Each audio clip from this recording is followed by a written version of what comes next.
Comenzar la grabación de este estudio. Esta noche vamos a estudiar el capítulo 16 del libro de Mateo, entendiéndose que este capítulo está dividido en 4 contextos, cada uno con un mensaje enlazado al mensaje completo del capítulo. Todos estos contextos me llamó mucho la atención cuando lo estaba leyendo, que todos los contextos realmente se relacionan en lo que quiere decir el capítulo como tal. Yo lo voy a leer, lo voy a ir leyendo contexto por contexto y voy a dar un breve resumen de cada uno conforme a lo que el Espíritu Santo a mí me ha querido decir en cada uno de estos contextos. Le pedimos al Señor que sea Él tomando el control del tiempo para que cada una también pueda dar lo que el Espíritu Santo también le ha dado en esta noche. Entonces leemos bajo la dirección del Espíritu Santo. Capítulo 16 de Mateo. Los fariseos y los saduceos se acercaron a Jesús para ponerlo a prueba y le pidieron que le mostrara una señal del cielo, pero él les dijo: al llegar la noche, ustedes dicen, va a ser buen tiempo porque el cielo está rojo. Por la mañana ustedes dicen, hoy habrá tempestad porque el cielo está rojizo y nublado. Bien que saben distinguir entre el aspecto del cielo, pero no pueden distinguir las señales de los tiempos. La generación mala y adúltera demanda una señal, pero no recibirá más señal que la del profeta Jonás, y los dejó y se fue. Ahora bien, cuando yo leo este contexto, yo puedo ver que quienes primero fueron los fariseos y los saduceos, que son personas que hemos leído a lo largo de las escrituras. Los fariseos y los saduceos eran maestros de la ley, que se supone que nadie más que ellos sabía de lo que era la ley y los profetas en ese tiempo. Entonces, claro, ellos por su incredulidad, porque dudaban de quién realmente era Jesús, ellos querían ponerlo a prueba una y otra vez. Entonces, Jesús, que era sabio, cuando los fariseos y los saduceos se acercaron a él para ponerlo a prueba y le pidieron una señal que le mostrara quién realmente era él se pudo dar cuenta de que nosotros los humanos sabemos distinguir muchas cosas, como se lo quiso dejar saber a ellos aquí. Sabemos distinguir, podemos saber cuándo va a llover, cuándo no, pero no podemos darnos cuenta que cada una de las señales que están sucediendo son señales que vienen de parte de Dios, como la que en el Antiguo Testamento hubo la señal de Jonás. ¿Y por qué Jesús le dice esto a los fariseos? Porque se supone que ellos sabían de la ley, y al él mencionarle esto de que no habrá otra señal más que la que les dejó con el profeta Jonás, ellos debieron imaginar, o se hicieron la pregunta, bueno, pero si Jonás estuvo en la boca del pez durante 3 días, entonces Jesús lo dejó con esa incógnita y se fue. Aquí yo puedo interpretar que Jesús, que tenía identidad, que él que sabía lo que vino a hacer y lo que estaba haciendo, él no iba a detenerse o a perder su tiempo a explicarle a personas incrédulas cuál era el real propósito que él venía a hacer. Simplemente les dejó la enseñanza de Jonás. Y ustedes que saben Biblia, ustedes que saben de la ley, entonces váyanse a los profetas, váyanse a Jonás, y no les dejaré otra señal que esta. Entonces el mensaje que a mí me deja este contexto es que cuando nosotros tenemos una identidad clara en quiénes somos como cristianos, en quiénes somos en Jesús, no debemos... la palabra además dice que la palabra no debe ser utilizada para contender. Entonces, nosotros solo debemos mostrar con nuestros cambios y con nuestras actitudes quiénes somos en Cristo. Pero ante la incredulidad de la gente que no cree en nuestro cambio, en nuestro nuevo renacimiento, nosotros no debemos detenernos a perder el tiempo con estas personas que no creen en una nueva vida en Jesús.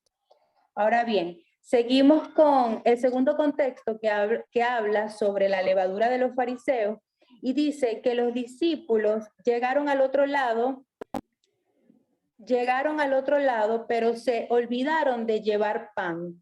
En eso Jesús le dijo, abran los ojos y cuídense de la levadura de los fariseos y de los saduceos. Ellos comentaban entre sí, dice esto porque no trajimos pan, pero Jesús se dio cuenta y les dijo, hombres de poca fe, ¿por qué discuten entre ustedes que no tienen pan? Todavía no entienden ni se acuerdan de los 5 panes entre los 5,000 hombres y cuántas cestas recogieron, ni de los 7 panes entre los 4,000 y cuántas canastas recogieron. ¿Cómo es que no entienden? Si les dije que se cuidaran de la levadura de los fariseos y de los saduceos, no fue por el pan. Entonces ellos entendieron que no les había dicho que se cuidaran de la levadura del pan, sino de las enseñanzas de los fariseos y de los saduceos. Entonces, claro, aquí seguimos hablando de los, me llama muchísimo la atención porque aquí Jesús sigue mencionando a los fariseos y los saduceos. Aquí yo puedo entender que un contexto se relaciona con el otro en cuanto a la incredulidad y a la fe. Porque en este contexto Jesús les recuerda a sus discípulos, y me llama muchísimo la atención que se los recuerda es a sus discípulos, no se lo recuerda a un nuevo creyente, no se lo recuerda a una persona que se ha acercado a Jesús recientemente, no, se lo recuerda a sus discípulos. ¿Y por qué a sus discípulos? Y les dice, cuídense de la levadura de los fariseos. ¿Qué es la levadura? La levadura es aquello que altera algo que ya está diseñado, algo que ya está establecido.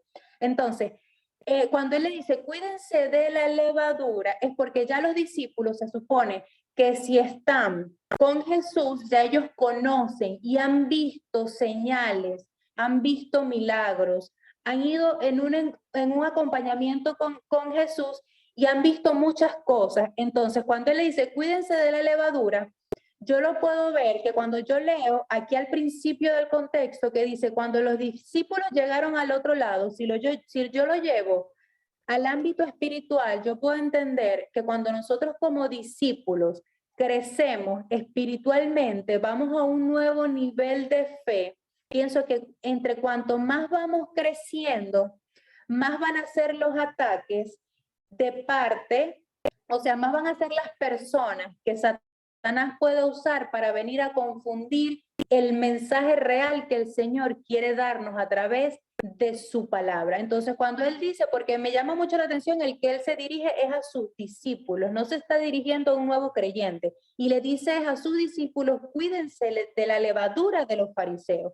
¿Y quiénes eran los fariseos? Maestros de la ley, personas que ya conocían la palabra, y cuando yo lo llevo al término espiritual, yo puedo entender que a mí Jesús en este contexto me está diciendo, Yesenia, mira, ve, tú que has avanzado un poco en la palabra, has escudriñado un poco y sabes un poco, tú debes de cuidar bien a quién escuchas, debes de cuidar bien lo que ves, de quién aprendes, porque en este tiempo hay muchos fariseos y saduceos que predican la palabra, pero a su manera, a su entendimiento, para su conveniencia, pero realmente están predicando una palabra adulterada. Entonces yo puedo entender a través de este contexto que el Señor a mí me dice que me cuide de esa que nos insta, nos lleva a que nos cuidemos de la levadura de los fariseos, de aquellos falsos profetas que vienen a predicarnos un evangelio que no va acorde con la palabra de verdad que el Señor nos quiere mostrar. Es por eso que nosotros debemos escoger a quienes escuchamos, debemos escoger a quienes vemos, porque por muy bueno que sea el mensaje, por muy coherente que sea el mensaje, debemos siempre filtrarlo por la palabra. Debemos siempre ir al Espíritu Santo y preguntarle qué es lo que nos quiere decir a través de esa palabra, porque el mismo Espíritu Santo que está en esas personas, el mismo Espíritu Santo que está en tu líder, el que está en tu pastor, el que está en cualquier otro pastor reconocido, es el mismo Espíritu Santo que mora en ti. Claro, nosotros debemos tener una búsqueda, una intimidad con el Señor, debemos estudiar la palabra, debemos pedirle al Padre que nos dirija a través de su palabra, que nos revele el rema de su palabra para nosotros realmente tener una real interpretación de su palabra, pero que no solo nos dejemos llevar por lo que escuchamos o por lo que vemos, sino que también nosotros la escudriñemos para saber qué es lo que el Espíritu Santo nos quiere decir a través de ella. Porque fíjense que aquí el Señor le hacía hincapié a sus discípulos y le dijo de una manera como que un regaño. Bueno, ustedes que ya vieron lo que pasó aquella vez cuando multipliqué los panes, multipliqué los peces, alimenté a los 5,000, ¿cómo es que no se dan cuenta de estas señales? ¿Cómo es que yo les estoy diciendo que se cuiden de la levadura de los fariseos y ustedes van a estar pensando es en el pan físico? Entonces, nosotros debemos estar muy atentos, muy abiertos a cuidar sobre todo el pan espiritual, que a donde nosotros vayamos, nosotros debemos tener nuestra palabra, por eso es que debemos estudiar todos los días la palabra de Dios, porque si nosotros no nos alimentamos de la palabra, nosotros vamos a estar desnutridos espiritualmente, y cuando vengan ciertas cosas, nosotros no vamos a, no, nuestro cuerpo no va a tener defensas, nuestro espíritu no va a tener defensas para defender el ataque que venga porque estamos desnutridos espiritualmente. Es por eso que cuando yo leo aquí que cuando los discípulos llegaron al otro lado y se olvidaron de llevar el pan, yo puedo decir, bueno, o sea, nosotros como discípulos a veces nos olvidamos de nutrirnos de la palabra y por consecuencia cualquier persona que venga a decirnos una palabra adulterada nos va a engañar. Entonces, para no dejarnos engañar, nosotros tenemos que tener muy claro lo que Dios nos quiere decir, pero nosotros con Dios y con su palabra, no solo dejarnos llevar por lo que nos dicen. Por eso es importante, amadas, me parece que es importante todos los días, así como desayunamos, nos tomamos nuestro cafecito en la mañana, nuestra primera comida debe ser nuestro pan espiritual, para que como dicen en el mundo, nadie nos venga a meter gato por liebre, sino que estemos atentos y escudriñemos y digamos, eso no lo dice la palabra de Dios. Eso no lo dice la palabra de Dios. Y allí es donde nosotros realmente vamos a crecer espiritualmente y nos vamos a y el Señor nos va a usar porque estamos dispuestos a siempre estar pegados a su palabra. Entonces, ahora continuamos con el tercer contexto que habla sobre la confesión de Pedro. Dice que al llegar a la región de Cesarea de Filipos, que esta era una región judea, Jesús preguntó a sus discípulos, ¿quién dice la gente que es el Hijo del Hombre? Ellos dijeron, unos dicen que es el Juan el Bautista, otros que es Elías y otros que es Jeremías o alguno de los profetas. Él les preguntó, ¿y ustedes quién dicen que soy yo? Simón Pedro respondió, tú eres el Cristo, el Hijo del Dios viviente. Entonces Jesús le dijo, bienaventurado eres, Simón, hijo de Jonás, porque no te lo reveló ningún mortal. En otra versión dice, no te lo reveló carne ni sangre, sino mi Padre que está en los cielos. Y yo te digo que tú eres Pedro, y sobre esta roca edificaré mi iglesia, y las puertas del Hades no podrán vencerla. A ti te daré las llaves del reino y de los cielos. Todo lo que ates en la tierra será atado en los cielos y todo lo que desates en la tierra será desatado en los cielos. Entonces mandó a sus discípulos a que no dijeran a nadie lo que él era Jesús, que él era Jesús el Cristo. Ahora fíjense que me llama muchísimo la atención lo enfocado que Jesús estaba en sus discípulos, porque él le preguntó al llegar a esta región, ¿qué dice la gente que quién soy yo? O sea, él quería como cerciorarse, vamos a ver con quién es que ando yo. ¿Qué dice la gente de quién soy yo? Ah, bueno, Jesús, dicen que tú eres uno de los profetas, no sé qué. Ok, pero ustedes, que son mis discípulos, que andan conmigo, que han visto muchos de los milagros que he hecho, ¿qué dicen ustedes quién soy yo? A mí me llama la atención porque Jesús quería realmente poner a prueba a sus discípulos, quienes andaban con él, que realmente lo reconocieran. O sea, porque si yo realmente, me imagino a Jesús en ese momento, yo voy a saber con quién ando. O sea, yo necesito saber con quién ando. Y también necesito poner a prueba sus corazones. Yo quiero exponer sus corazones para que ellos se den cuenta qué es lo que hay en su corazón.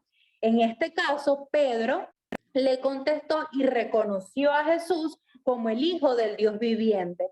Entonces, en ese momento que Pedro reconoce que en ese momento era Simón, pero al él reconocer que Jesús era el Cristo, el Hijo del Dios viviente, inmediatamente el Señor le cambió el nombre. Porque cuando nosotros reconocemos a Cristo como nuestro Señor, el Señor nos da una nueva identidad, nos da un nuevo nombre. Ya no somos esa vieja persona, ya no somos esa persona como nos llamaba el mundo, no sé cómo te llamaban a ti en el mundo, a mí me decían de muchas maneras, pero desde que yo llegué a los caminos de Cristo, a mí yo he podido ver cómo mi identidad ha sido establecida en el Señor. Ya la gente no me mira igual. De hecho, yo no me veo igual que antes. Yo puedo ver la nueva identidad que el Señor me dio cuando yo lo reconocí.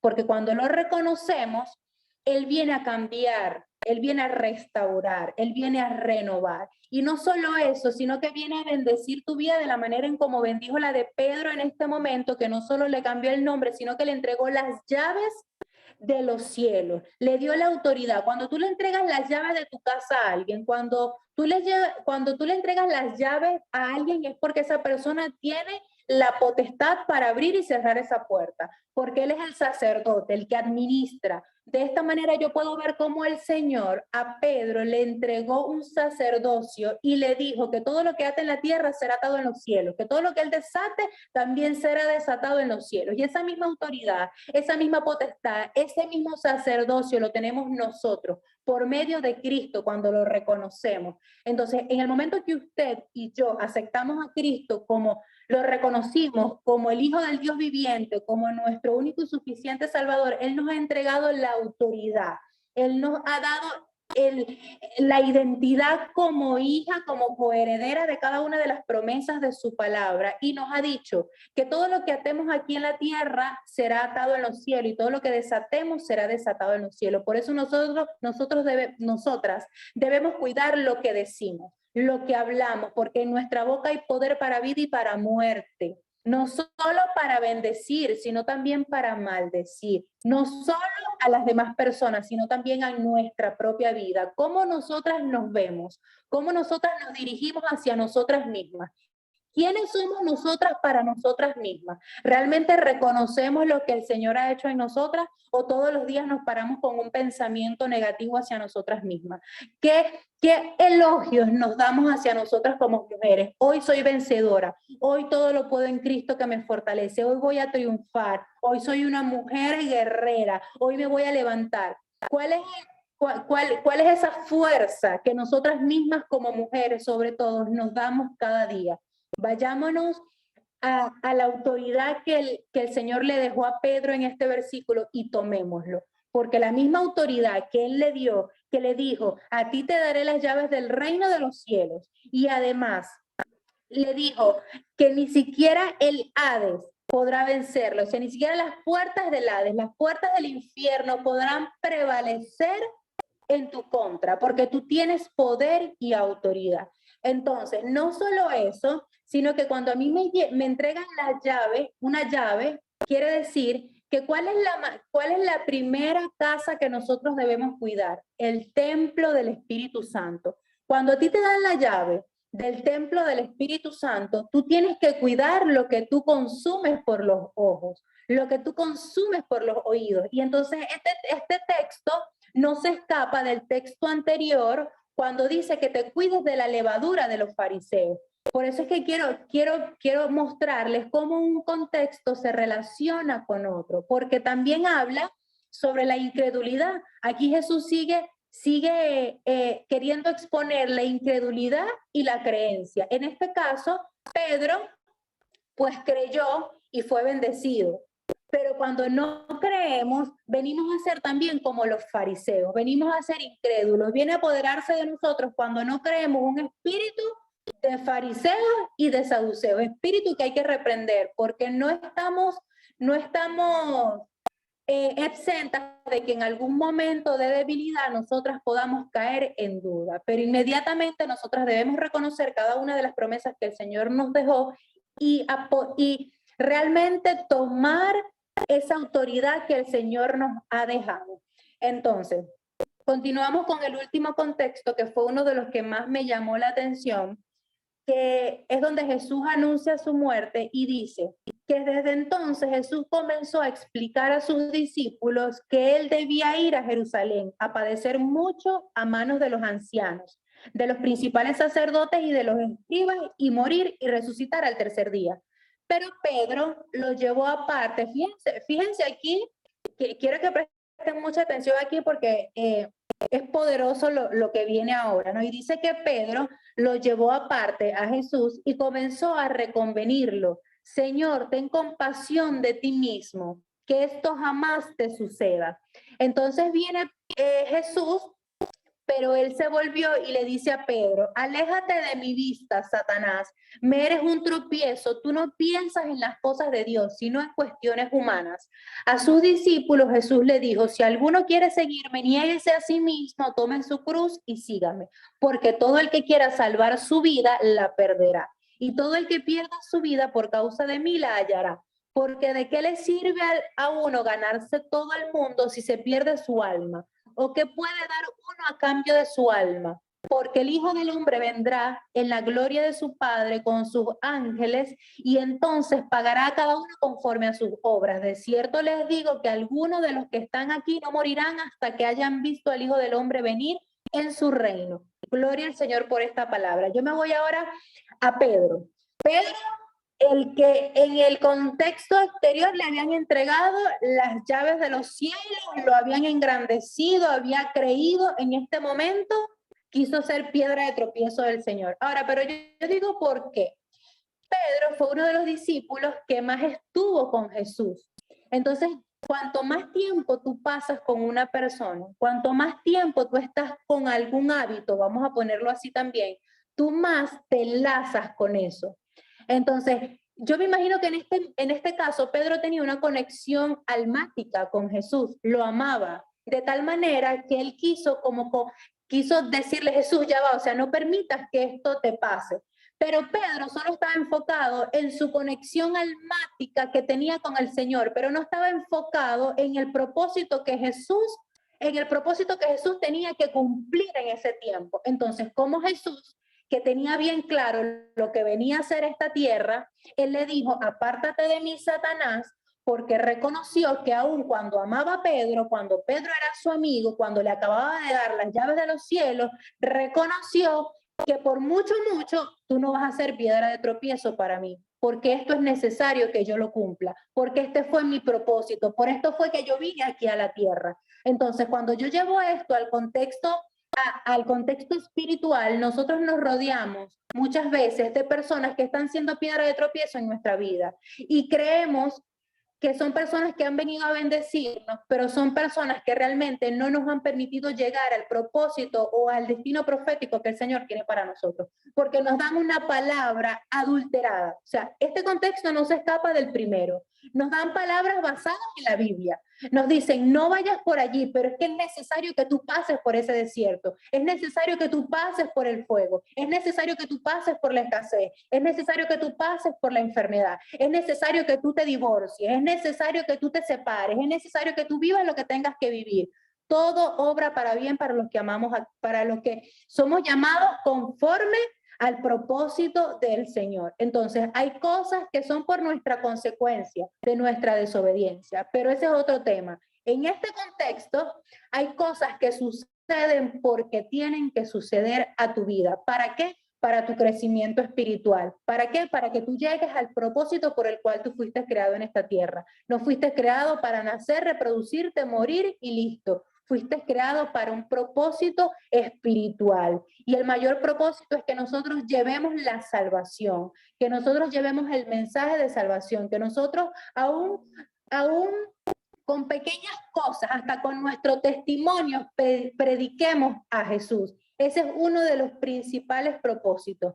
Entonces, cuando también leí que cuando cuando Pedro quiso ser piedra de tropiezo en este escenario con Jesús, también leí que fue una forma de Satanás volver a tentar a Jesús. Eso lo leí en otra versión, porque recordamos que Jesús fue tentado en el Getsemaní cuando estuvo en el ayuno de 40 días. Entonces, cuando ya se aproximaba a lo que iba a ser un sufrimiento físico, pero que iba a venir detrás de ese sufrimiento su gloria, iba a cumplir el propósito, iba a llegar al final de esa carrera, vino otra tentación. ¿Qué me dejó esto? De que cuando ya nosotras estamos a punto de tener nuestra recompensa, siempre va a venir una oposición, siempre va a venir algo que parece que es, pero no es. Siempre va a venir algo a querernos confundir para que nosotros nos desviemos. Entonces hay que tener los ojos bien alerta. Definitivamente hay que estar en comunión con el Señor y tener la convicción del propósito que el Señor tiene contigo. Entonces, más adelante, cuando seguimos leyendo en el versículo 24, Jesús le dice a sus discípulos, si alguno quiere seguirme, niéguese a sí mismo, tome su cruz y sígame. Porque todo el que quiera salvar su vida la perderá, y todo el que pierda su vida por causa de mí la hallará. Todo el que quiera salvar su vida. O sea, aquí Jesús le dejó claro a Pedro que todo el que quiera tomar un atajo para salvar su vida igual la perderá, porque no va en pos de mí. Pero todo aquel que se niegue a sí mismo, que se niegue a sus propios deleites, que se niegue a sus debilidades, que se niegue a lo que él era, esa persona realmente hallará la vida eterna, porque va en pos de mí. Ahora, cuando dice, tome su cruz y sígame, cuando dice su cruz, cuando me llamaba mucho la atención, porque yo digo, bueno, Jesús cargó una cruz de camino al Gólgota cuando iba a ser crucificado, esa era su cruz. Pero ¿cuál es la cruz tuya y cuál es la cruz mía? Mi cruz es mi pasado, mi cruz son mis debilidades, mi cruz son cosas que yo traigo de allá atrás, muchas por maldiciones generacionales, muchas porque yo me las busqué, muchas por consecuencias de mi desobediencia, pero esa es mi cruz. Yo tengo que creer que yo tengo que tomar esa cruz creyendo que a mí el Señor me aligera esa carga, porque también dice, todos los que están cargados y cansados vengan a mí, que yo los haré descansar. Entonces, cada uno aquí conoce cuál es su cruz, cada uno aquí sabe cuáles son esas cosas que nos cuesta cargar. Puede que sea una relación tóxica, puede que sea un esposo inconverso, puede que sea hijos inconversos, puede que sea padres inconversos. No sé cuál sea la cruz que tú tengas que cargar, pero lo que sí sé es que si la cargas acompañada del Señor, vas a llegar a tu destino. Y que el Señor además aligera tu carga, porque no vamos a decir, ahora soy cristiana, me voy a alejar de mis amigos los inconversos, ahora soy cristiana, me voy a alejar de mi familia la inconversa. No, es tomar tu cruz y creer que ellos también merecen misericordia. Es creer que así como el Señor tuvo misericordia de ti y así como el Señor te atrajo a sus pies, tú puedes ser el camino y el canal para que esas personas también lleguen a los caminos del Señor. Ojo, porque no tampoco vamos a cargar con una cruz que el Señor no nos ha mandado a cargar. Ahí tenemos que realmente pedirle dirección al Señor para que nosotros realmente sepamos cuáles son las cargas, porque el Señor no te da carga mayor de la que tú puedas soportar. Él no te permite ser tentado más allá de lo que tú puedas ser tentado, porque fiel es Dios para hacerte salir de la tentación. Fiel es Dios para ayudarte a llevar tus cargas. Entonces, todo, porque de qué le sirve al mundo, porque de qué le sirve a uno ganarse el mundo si se pierde su alma, o qué puede dar uno a cambio de su alma, porque el Hijo del Hombre vendrá en la gloria de su Padre. Ahora me voy a detener aquí, porque muchas personas no quieren negarse a sí mismas, a lo que son, no quieren negarse a lo que vienen construyendo por ser cristianos, porque saben que deben dejar de hacer muchas cosas que no están bien delante de los ojos de Dios, pero no tienen la valentía y para apartarse de esas cosas, para realmente seguir al Señor. Pero aquí el Señor les deja un mensaje: ¿de qué te sirve ganar el mundo si se va a perder tu alma?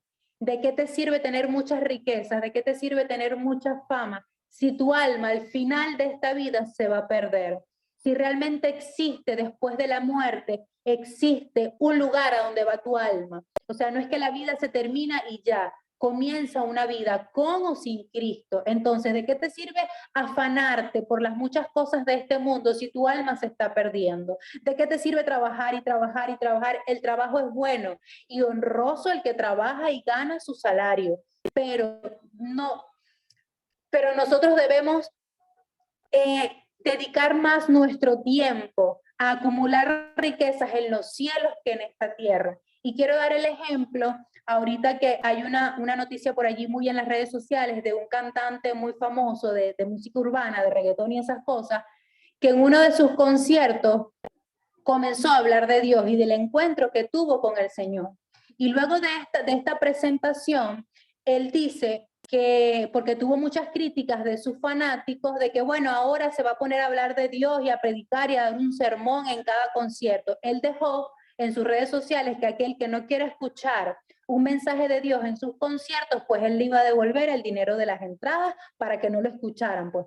Entonces yo pienso que ese es un ejemplo, ahorita vivo, ahorita del mundo real, ¿verdad? Una persona que tiene mucha fama, que está dispuesto a quedarse sin muchos seguidores, que está dispuesto a, bueno, a no tener la misma cantidad de personas en uno de sus conciertos, porque él quiere, además de sus canciones, él además quiere dejar un mensaje del encuentro que él tuvo con el Señor. A mí me parece que esa es una forma de ir poco a poco negándose a sí mismo. Ah, que la restauración va a ser de la noche a la mañana. No puede ser, porque si tú llevas toda una vida con unos hábitos que no son para nada espirituales, pues no va a pasar que de la noche a la mañana tampoco tengas un cambio repentino. Eso es un proceso de restauración. Y nosotros poco a poco debemos dejar moldearnos por el Señor.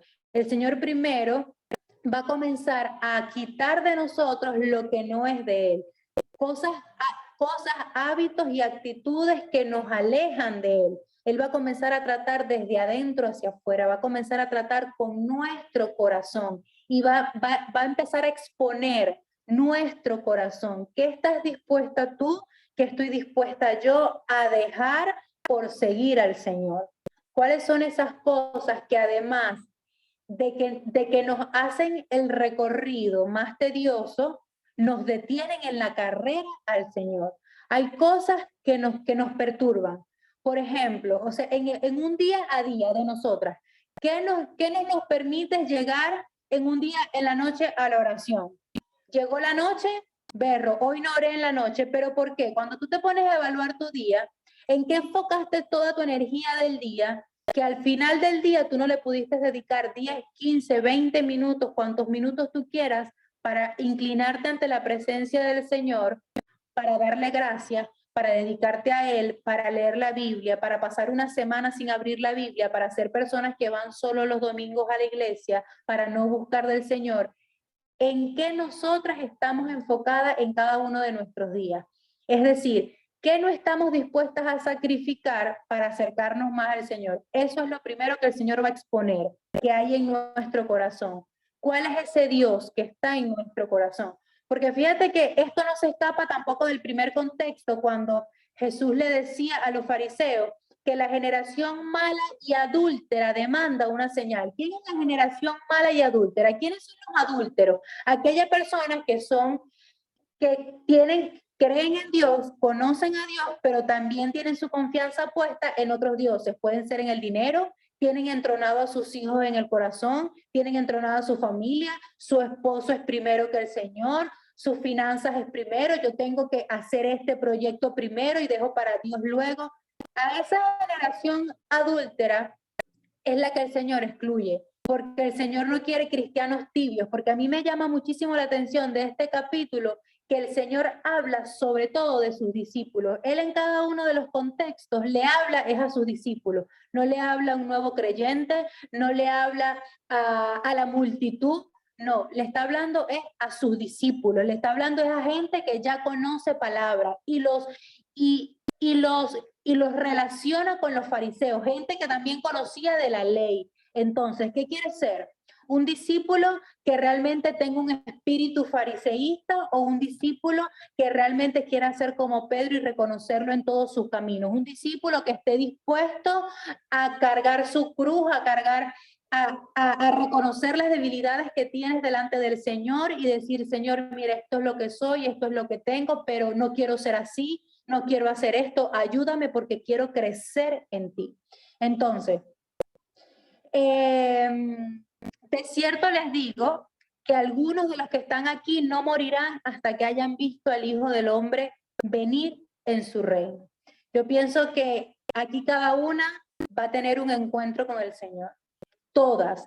Mira, la venida de Cristo está cerca. Eso lo podemos ver en cada una de las cosas que pasan. Podemos ver cómo ahorita la tasa de mortalidad por suicidio ha crecido tanto en niños como en jóvenes, porque pienso que Satanás está atacando cada vez más y más la mente de los seres humanos, porque él sabe que la venida de Cristo está cerca, porque él sabe, él quiere ganar terreno, él quiere llevarse a cuantas almas más él pueda, porque él sabe que su derrota está cerca, él ya está derrotado, pero que cuando se ha lanzado al fondo del Seol encadenado, él sabe que ese momento está cerca.